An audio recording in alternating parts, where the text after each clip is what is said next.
Gen Z தலைமுறையினர்களே, இவங்க பேச்சை நம்ம கொஞ்சம் லாஜிக்கா சிந்திச்சு பார்க்கலாமா? என்ன மண்ணை பத்தி உனக்கு என்ன தெரியும்? என் மண்ணை பத்தி இது யாருடைய மண்? இது வேலுநாச்சியின் மண். இங்க பிறந்த பெண்கள் எல்லாருமே வீரமங்கைகள்யா. என் மண்ணில் வந்து எனக்கு நீ பெண்ணடிமை பத்தி சொல்லிக் கொடுக்க வேண்டிய அவசியம் இல்லை. வேலுநாச்சி வேலுநாச்சின்னு எனக்கு ஒரு பாட்டி இருக்கிறாள்ல, அவள் வந்து வெள்ளைக்காரனை எதிர்த்து போர் செஞ்சா. அவ காலத்துல பெண்ணடிமையை யாரையா உடைச்சது? யாரையா பெண்களுக்கு தைரியம் கொடுத்தது? இந்த ஈர வெங்காயம் ஈவேரா குதிரையார கத்து கொடுத்து கையில வாழை கொடுத்து சென்றுவா மகளை வென்றுவான்னு வேலுநாச்சியாரை அனுப்பி வைத்தாரா? அதாவது தோழர் என்ன சொல்ல வராங்க, பெரியாரு தனக்கு எந்த வேலையும் இல்லாம பெண் விடுதலைன்னு ஏதோ கிளம்பிட்டாருங்கிற மாதிரியும், இவர் சும்மா ஏதோ பேசிட்டு இருந்தாரு மாதிரியும் சொல்றாங்க. அதுக்கு என்ன உதாரணம் காட்டுறாங்க? வீரமங்கை வேலுநாச்சியார் அவர்களை உதாரணம் காட்டுறாங்க. அவங்க காலத்துல இல்லாத பெண் விடுதலையா, அப்பயே போய் போராடி வெற்றி பெற்றுட்டாங்க அப்படின்னு சொல்லிட்டு. அதே மாதிரி பாரதியாருடைய வரிகளை மேற்கோள் காட்டுறாங்க. விண்ணுக்கு பறப்பது போல் கதைகள் சொல்வீர், விடுதலை என்பீர், கருணை வெள்ளம் என்பீர். பெண்ணுக்கு விடுதலை என்னும் நீர் இல்லை என்றால் பின்பு இந்த உலகில் வாழ்க்கையே இல்லைன்ட்டான். முடிஞ்சு.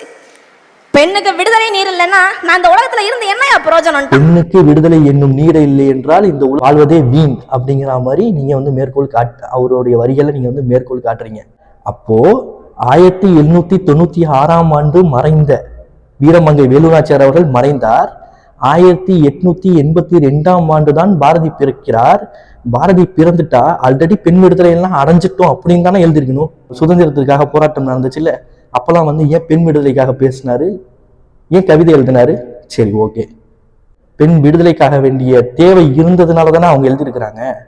அப்போ 1882ஆம் ஆண்டு பிறந்த பாரதிக்கே அந்த சிந்தனை இருக்குது அப்படின்னா 1879ஆம் ஆண்டு பிறந்த பெரியாருக்கு இருக்காதா?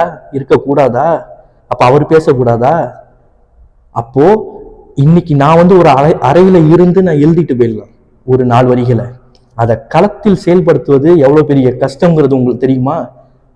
இப்போ சீமான் அவர்கள் இருக்கிறாங்க, அவர்கள் வந்து வெறுமன எழுதிட்டா 4 வரி எழுதிட்டா அது புரட்சி ஆயிடுமா?